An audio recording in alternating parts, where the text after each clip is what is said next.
प्यारे बच्चों, आओ अब हम प्रश्न 2 समझते हैं। हमारा प्रश्न 2 है, निम्न चित्रों के नीचे उसके भाषा रूप को लिखें। ठीक है ना। यहाँ पर कुछ चित्र बने हुए हैं।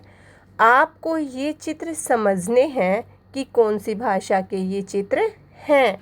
हमारा पहला चित्र है कि एक बच्चा लिख रहा है अपनी उत्तर पुस्तिका में। तो आप बताओ ये चित्र कौन सी भाषा का रूप है। बताओ सभी, कौन सी भाषा का उदाहरण है ये? लिखित भाषा का। ठीक है।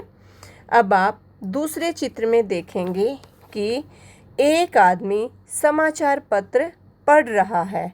बताओ कौन सी भाषा का रूप है ये? जल्दी बताओ सभी। लिखित भाषा का। कौन सी भाषा का? लिखित भाषा का रूप है ये। ठीक है।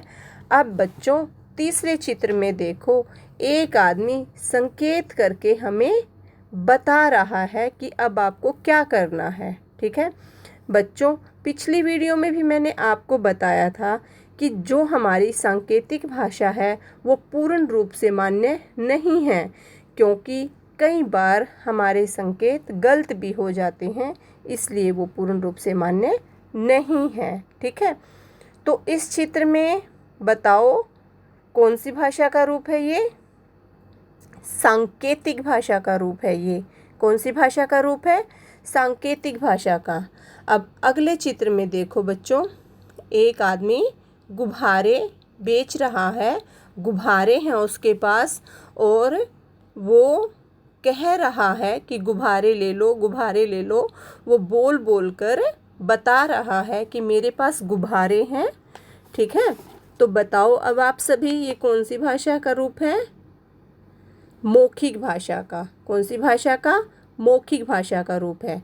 बच्चों आप सभी को अच्छे से समझ में आ गया होगा। ठीक है। तो एक बार फिर से देखते हैं। हमारे पहले चित्र में एक बच्चा लिख रहा है, ये लिखित भाषा का उदाहरण है।